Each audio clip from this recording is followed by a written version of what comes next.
They've even said it. For example, in Italy, a lot of people said, look at Italy, everyone's dying.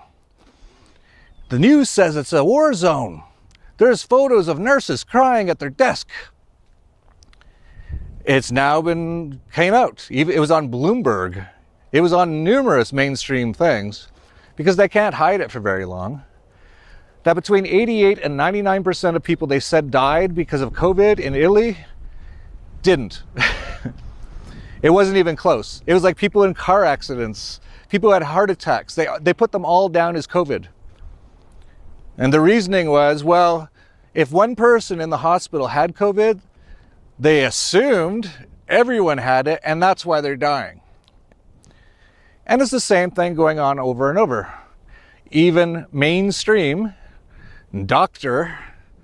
Fauci, or what's his name, Nigel Harris, I believe, from the Imperial London College, they were the two main people who convinced most of the world to lock down and go into martial law. Both of them have come out in the last few weeks and said, it looks like their computer models were wrong.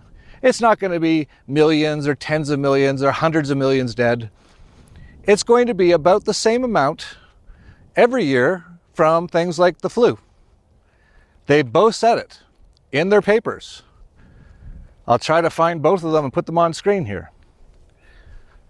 So then you might be asking, if that's the case and there really isn't something super dangerous that's going to kill a lot of people, why do they continue with these lockdowns?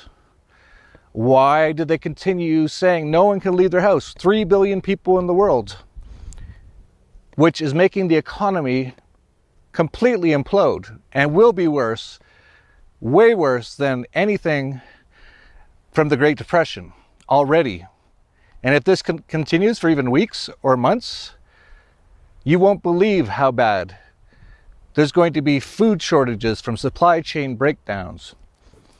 Everything's going to go to basically zero. Your pensions are going to be gone. The stock market's going to be almost worthless, except for they're hyperinflating the dollar, which I'll get to in a little bit.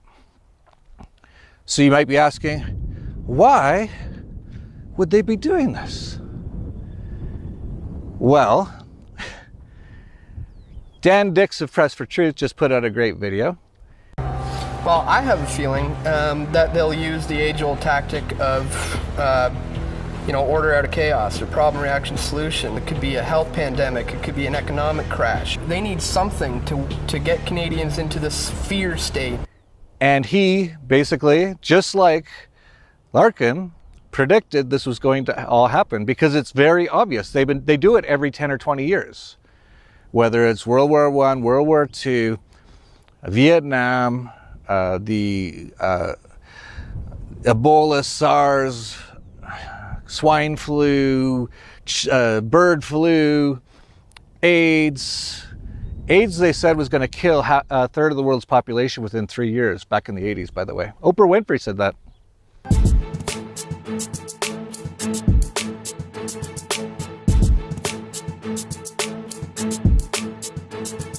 Doesn't seem too bad, does it? Should we all lock ourselves in our house?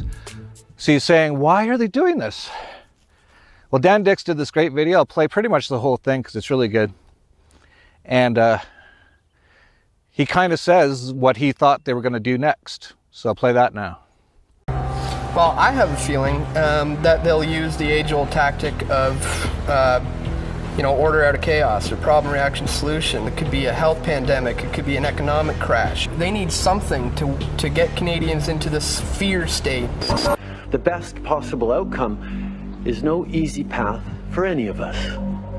The initial peak, the top of the curve, may be in late spring with the end of the first wave in the summer. As Dr. Tam explained, there will likely be smaller outbreaks for a number of months after that. This will be the new normal until a vaccine is developed. Good morning. Here's the news. Civil Defense Headquarters announced today that the sharp increase in the number of cases of illness during the last few days had led authorities to suspect that a biological warfare attack may have taken place. As yet, the cause of this outbreak has not been identified. Civil Defense health authorities recommend that you should take the following precautions. If such an announcement is made in your city, don't give way to fear. Just remember that scientists would already be working to control the outbreak. Even after we're through this first wave, we will need to remain vigilant, and we will need to bring in different measures. Normality, as it was before, will not come back full on until we get a vaccine for this, and as you say, that could be a very long way off. The world is now at the start of the 2009 influenza pandemic. The virus is spreading under a close and careful watch. Drug makers have started work on a vaccine which they say could be ready within months. This really may be a worldwide situation. Cases here, containment here, trying to move rapidly. Husbands will be returned to their wives. Mothers will be returned to their children. Join us in this great work. Rally to the fight against tuberculosis, the common enemy of mankind. A few drops of vaccine injected under the skin of the arm will give them dependable and lasting immunity. Part of getting through this wave in a rapid way will be because we are developing the tools that will also help us when those wavelets come forward in the coming years, in the coming months.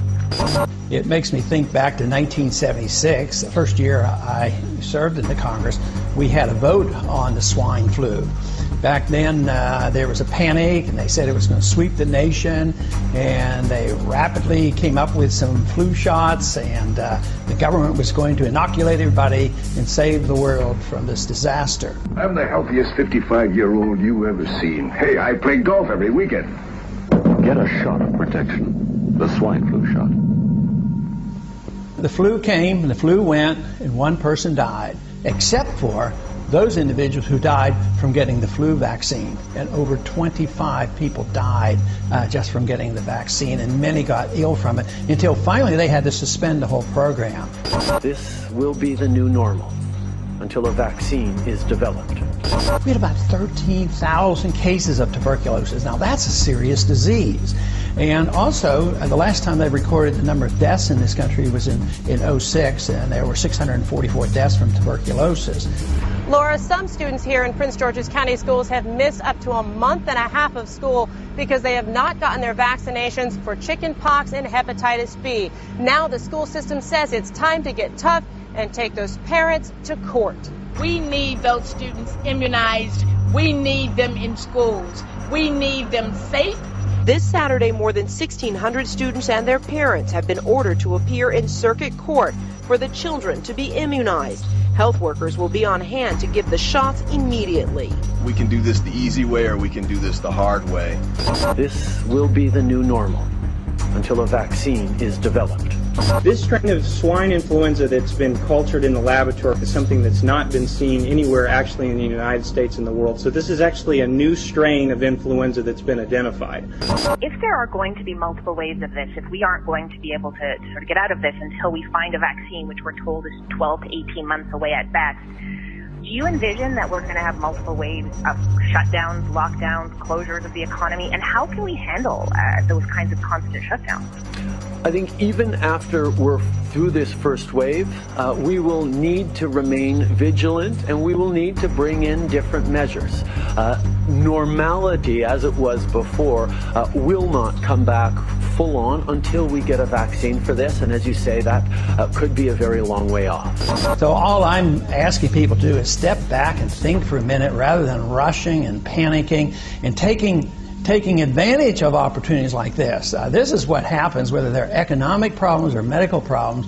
The people who love big government take advantage of this. It could be a health pandemic. It could be an economic crash. This will be the new normal until a vaccine is developed.